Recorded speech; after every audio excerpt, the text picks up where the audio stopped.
Comparing Communism and Fascism, Part 3. Militarism. Communists have often claimed to be opposed to war and militarism. Marx's writings often criticized European colonialism. In his essay on imperialism in India, he condemns Britain's treatment of the subcontinent.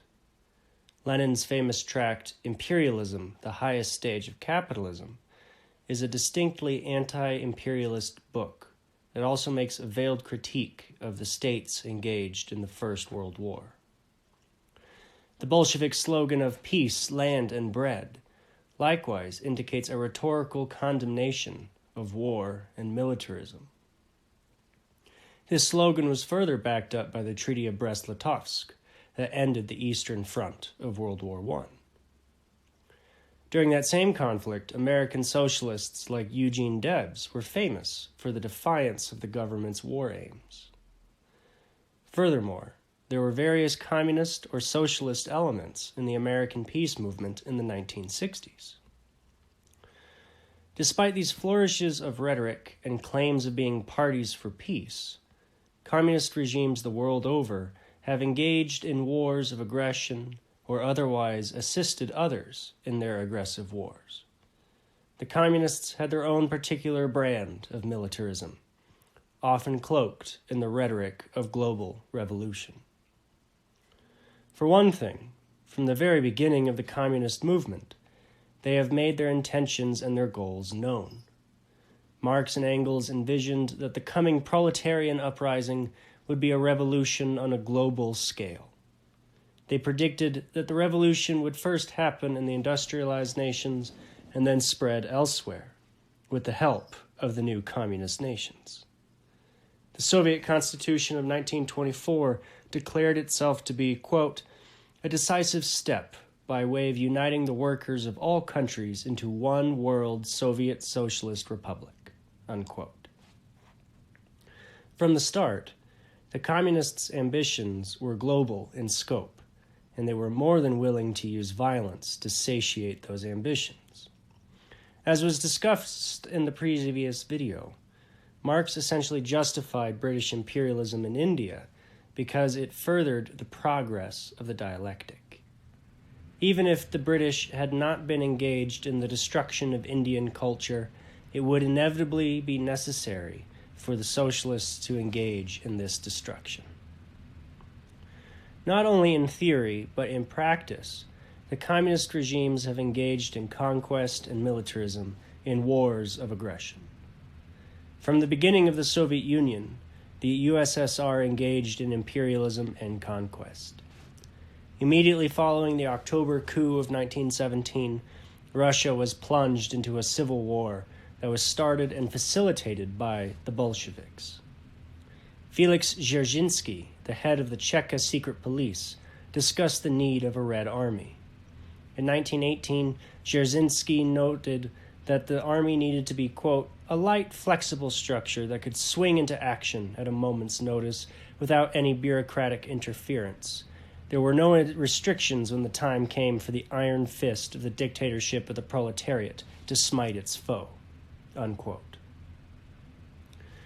Many parts of the old Russian Empire tried to break away.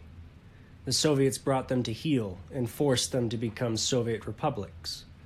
Ukraine, Armenia, Georgia, and Azerbaijan were all subjugated, their dreams of independence dashed. Ukraine itself was invaded 5 times by the Bolsheviks between 1917 and 1920. Several nations in the Caucasus Mountains declared their intention to become independent. They briefly sided with the Bolsheviks to fight off the White Army led by General Kolchak, with a promise that they would get their independence afterwards.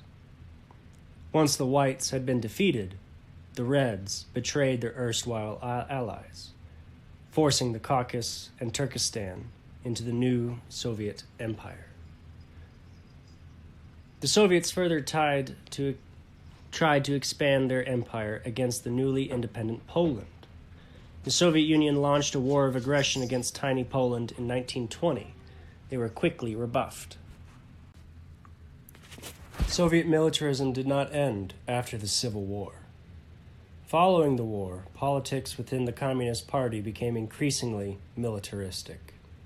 Historian Sheila Fitzpatrick notes that, quote, "The Red Army brought military jargon into the language of party politics and made the army tunic and boots almost a uniform for party members in the 1920s and early 1930s," unquote. This is easily comparable to Mussolini's black shirts.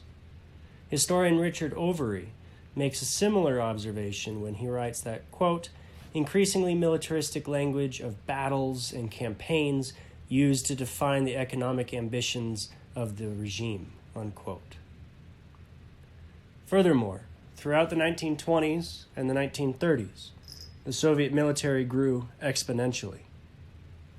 In the very first five-year plan beginning in 1928, the Soviet military was considered to be, quote, "a key economic priority," unquote. In subsequent economic plans, this importance was maintained. In 1937, it became, quote, "the dominant element," unquote, of the plan at Stalin's behest. At the same time that Nazi Germany was rearming, the Soviet Union matched them with equal gusto. Historian Richard Overy writes, quote, "Defense spending in both states increased. Between 1928 and 1938, 880 million rubles to 23.2 billion in the Soviet Union, 650 million marks to 17.3 billion in Nazi Germany, a 26-fold growth," unquote, in both nations. By 1940, nearly one-third of the Soviet budget was devoted to the waging of war. From the start of the 1930s to the end of the decade, the Soviet defense budget increased 700%. In Nazi Germany, it had increased 400%. It is extremely important to note the extreme change that these defense budgets represented for both the Soviet Union and Nazi Germany. In both cases, the totalitarian regimes had radically increased military spending when compared to the regimes that had preceded them. Historian Richard Overy notes, quote, "In 1913, the Tsarist state devoted an estimated 4.8% of the national product to the military. Imperial Germany, approximately 3%. In 1939, Germany devoted 29%, the Soviet Union 17%. When compared to the ancien regimes that they had replaced, the Nazis had increased their military spending by nearly 900% when compared with the Kaiser. The Soviets had increased military spending by nearly 350% when compared to the Tsar. An argument could be made that these increases in Soviet military spending was in response to Western, or so-called capitalist, encirclement, wherein nations like the United States or Great Britain deliberately tried to undermine the Soviet Union. There is evidence for this, particularly when one looks at the height of the Russian Civil War, when there were many foreign interventions. The United Kingdom, the United States, and Japan all had deployed troops to intervene in the Russian Civil War against the Bolsheviks. These interventions included 30,000 Czech soldiers who managed to march across the whole of Russia all the way to Vladivostok on the Pacific Ocean. While these interventions did happen and factored heavily into Soviet propaganda, it does not justify the militarism of the communists. For one thing, although tens of thousands of foreign troops involved themselves in the fighting between the Reds and the Whites, it ultimately had a minimal impact. For another, throughout the 1930s, the Western capitalist nations, while not friendly to the Soviet Union, all did business with the Soviets. Much of Soviet industrialization was facilitated by, quote, "hundreds of foreign experts," unquote. Further, imported machinery made up to 71% of all Soviet imports in the late 1920s. Connected to this, nearly all of the Western capitalist nations eventually recognized the communists as the legitimate government of the USSR. The United States recognized the USSR in 1933. Britain, Italy, and Japan all recognized the USSR as early as 1920. It is not evident that the Western nations were chomping at the bit to destroy the USSR. Even if they were, Soviet military spending was not proportional to the spending of Western nations. Historian Richard Overy notes, comparing both Nazi Germany and the USSR, quote, "Between 1933 and 1938, the Soviet Union and Germany each spent on defense almost 3 times the amount spent by Britain or France or the United States. In 1938, Britain and the United States each produced just 13% of the quantity of weapons produced in Germany." Unquote. Regardless, even if it were true that the communists faced so-called capitalist encirclement, it does not justify their imperial ambitions against nations like Poland, Finland, the Baltic states, nor their treatment of nations that sought independence from the Russian Empire.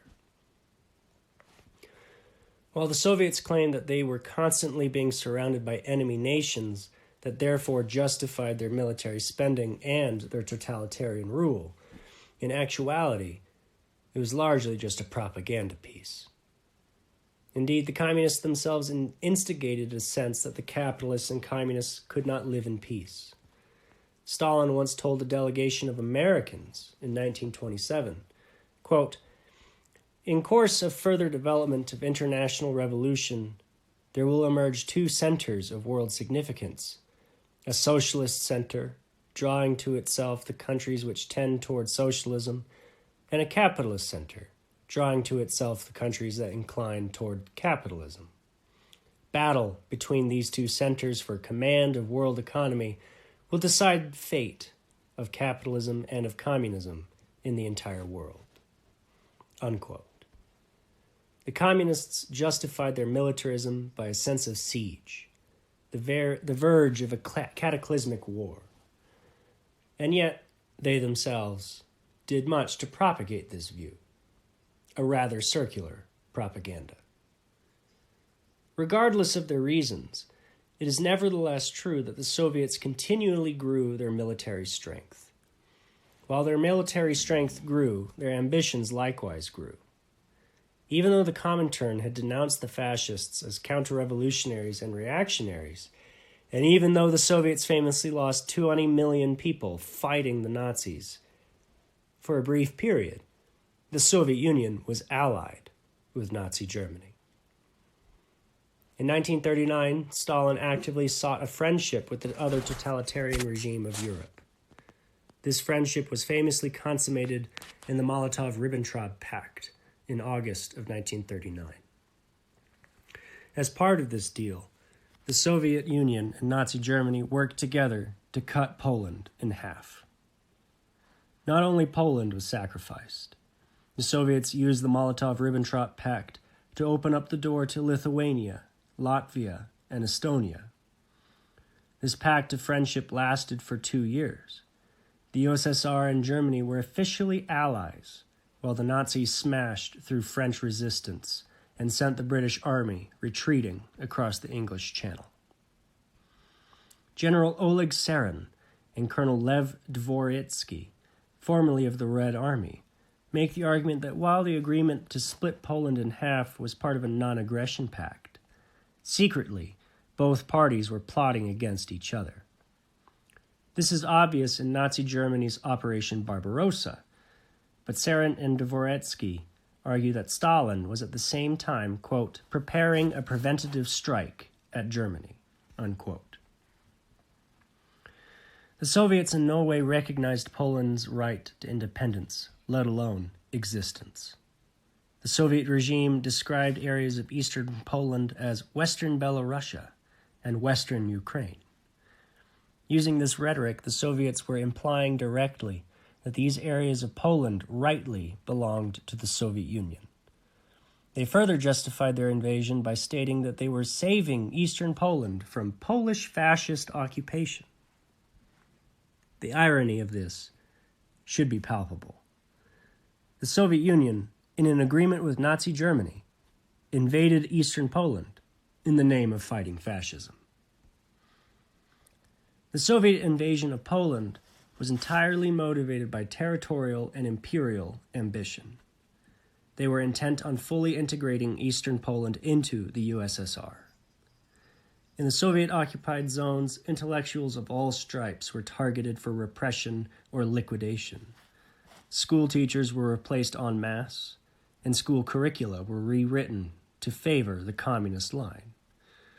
Furthermore, wealthy Polish citizens saw their possessions stolen from them, or at worst, were murdered. It should be noted that very similar things happened in the Nazi zones of occupation. All the Nazi death camps were located in the tiny nation of Poland. Poland truly was one of the worst victims of the Second World War. Another aspect of this integration of Poland was an intent to wipe out any and all sources of resistance. This included not only teachers, politicians, professors, police officers, church leaders, and anyone else labeled bourgeois. It also included the Polish officer corps. The officers had military training, leadership skills, and many were staunch Polish nationalists. If any form of resistance were to emerge, it would coalesce around these military officers. As such, in the spring of 1940, the NKVD began taking prisoners of war into the forest of Kachin. There, they would shoot the prisoners in the back of the head with pistols and then bury them with tractors. Estimates vary in how many people were murdered in Kachin. Some historians cite 14,587. Yet more recent scholarship pushes this number upwards to 20,000. When the mass graves were found in 1943, Stalin denied the crime, even though he himself had approved the order. The Soviets continued to deny this war crime until 1990. Not only did the Soviet Union utilize the Molotov-Ribbentrop Pact as a green light to invade Poland, Lithuania, Estonia, and Latvia, they also used it as an opportunity to invade Finland. Utilizing a false flag event, the Soviet Union justified the invasion of its neighbor. However, the motivation for the invasion of Finland was entirely territorial. The Finns were wildly outnumbered. The Soviet Union brought down its full weight on the tiny nation, invading with 1 million soldiers. In one 24-hour artillery barrage, the Soviets fired 300,000 shells at the Finnish lines. The Winter War of 1939 to 40 was extremely bloody for the Soviet invaders. 72,000 Soviet soldiers were killed in the Winter War. 19,500 Finnish soldiers were killed in a war of aggression. This is the war wherein one of the deadliest snipers in history came to prominence. Simo Häyhä, also known as the White Death, killed over 500 Soviet soldiers in 100 days of combat. Because of Soviet aggression in Finland, they were expelled from the League of Nations. Although the Finns lost the Winter War and had to cede 11% of its territory to the Soviet Union, it was nonetheless a Pyrrhic victory. The Winter War devastated the Soviet military.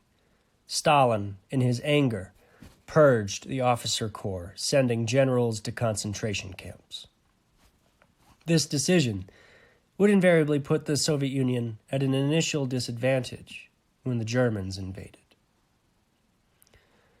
All these acts of aggression were done in order to further Soviet foreign policy goals.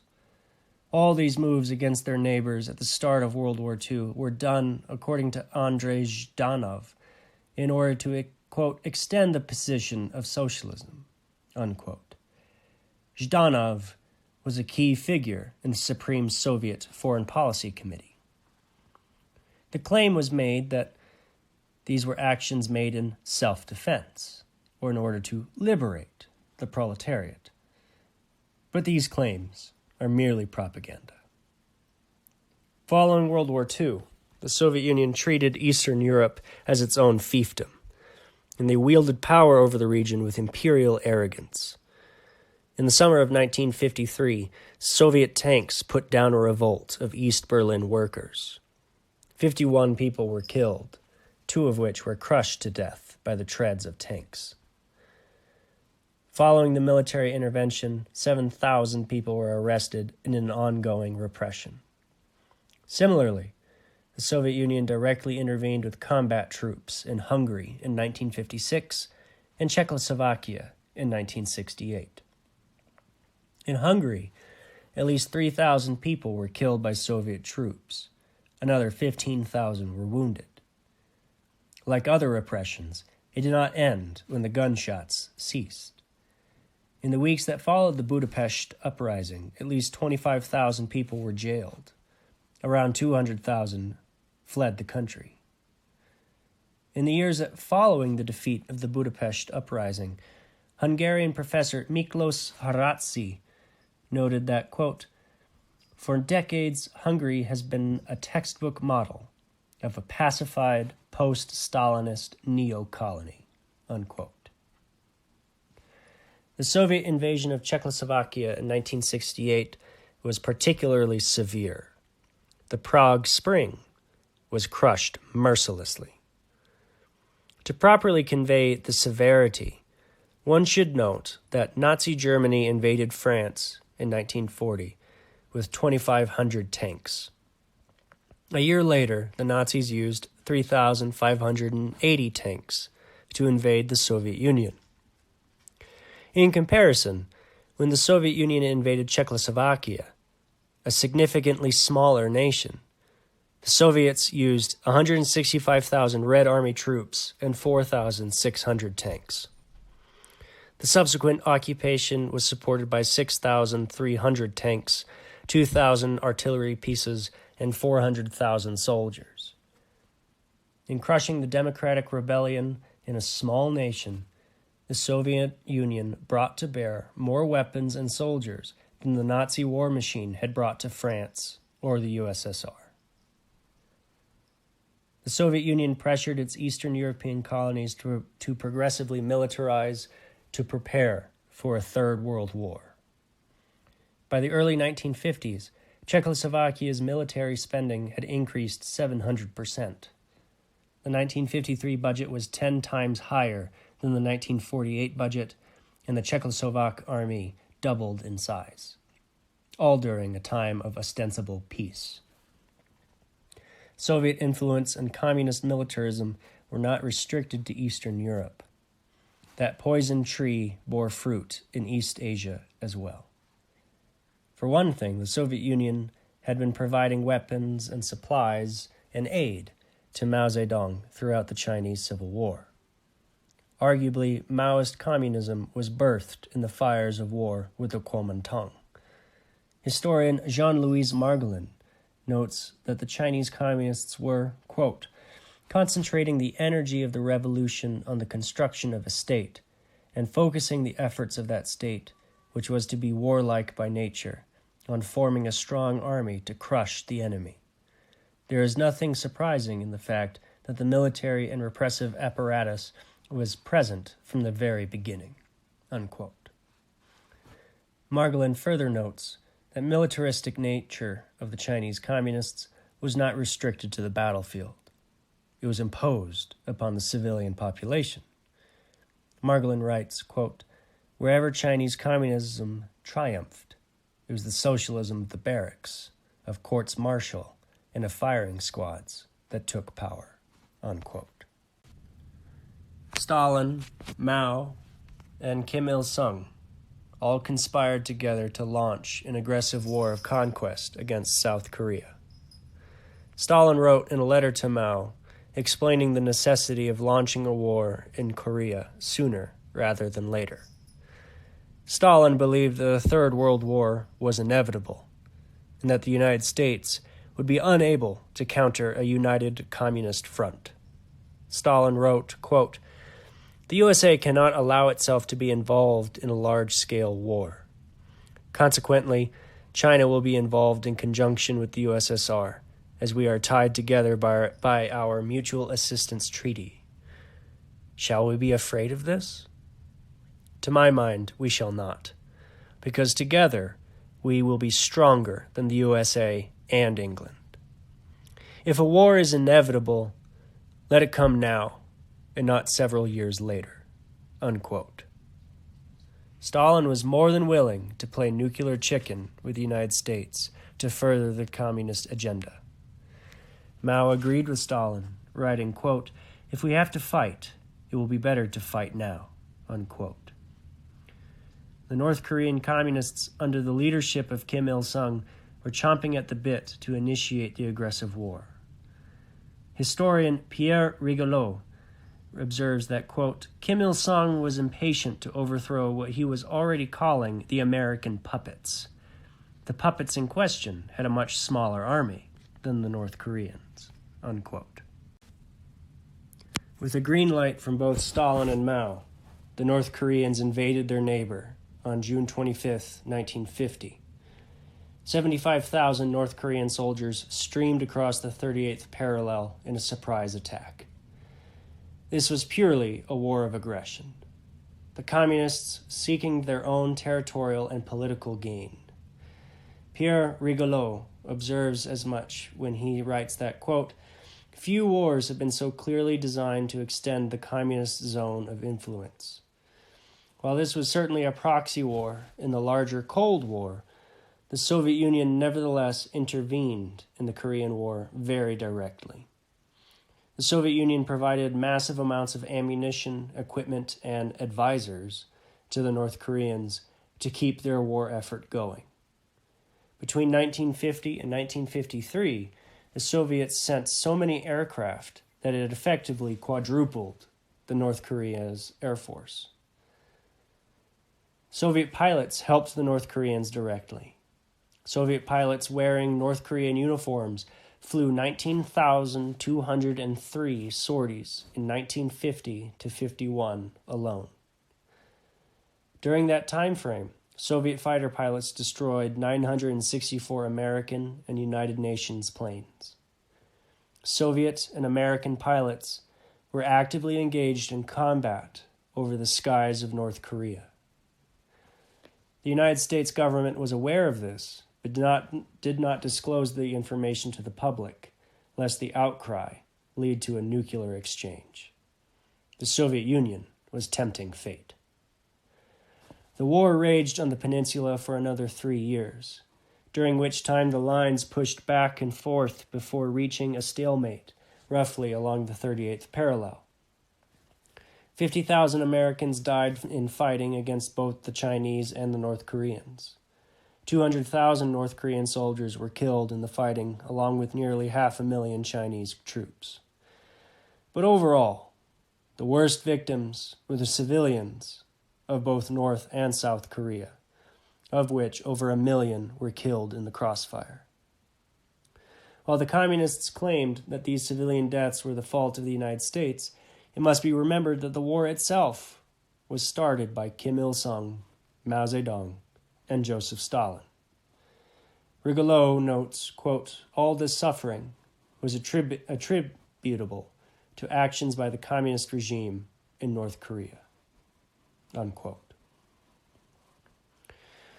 The war came to an end in 1953, yet this did not mean an end to North Korean aggression. For the next 50 years, the North would engage in terrorism, subversion, and outright hostility against their southern neighbor. For the last 3 decades, North Korean saber-rattling has included threats of nuclear annihilation of their foes. Rigolot notes of the intervening decades since the war, quote, "This was an armistice, but not a peace.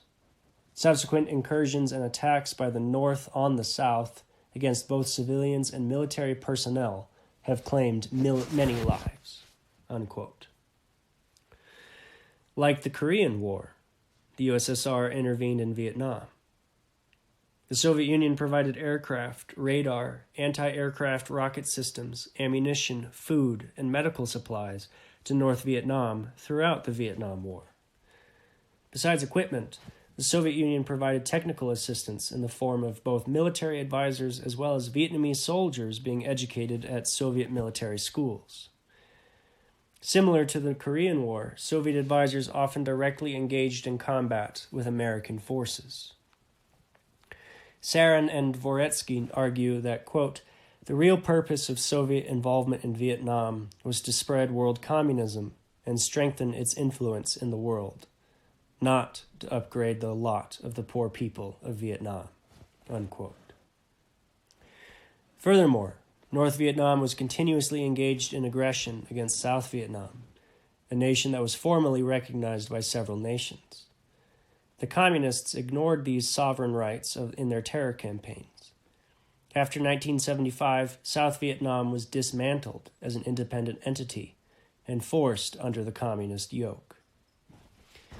The examples of Korea and Vietnam set a pattern that the Soviets would follow in promoting their global communist agenda, fomenting and supporting proxy wars. Rather than sending their own soldiers to die, the Soviets would often rely upon the soldiers of other nations to bloody their opponents for them. For this reason, the Soviet Union exported millions of pounds of munitions and weapons to other socialist nations around the world. Sarin and Dvoretsky estimate that, quote, 25% of all types of combat equipment produced in the USSR was exported, unquote. This is part of the reason why the AK-47 is one of the most used weapons in the world. 106 nations use the rifle as their standard infantry weapon. And of course, one cannot discuss Soviet militarism without bringing up the Soviet invasion of Afghanistan in 1979. A war that would last the better part of the 1980s. Even before the Soviet Union committed itself to occupying Afghanistan, the regime was committed to supporting the Afghan communist government. In March of 1979, Soviet MiG fighter jets bombed the city of Herat, killing between 5,000 and 25,000 people. An event easily comparable with Guernica.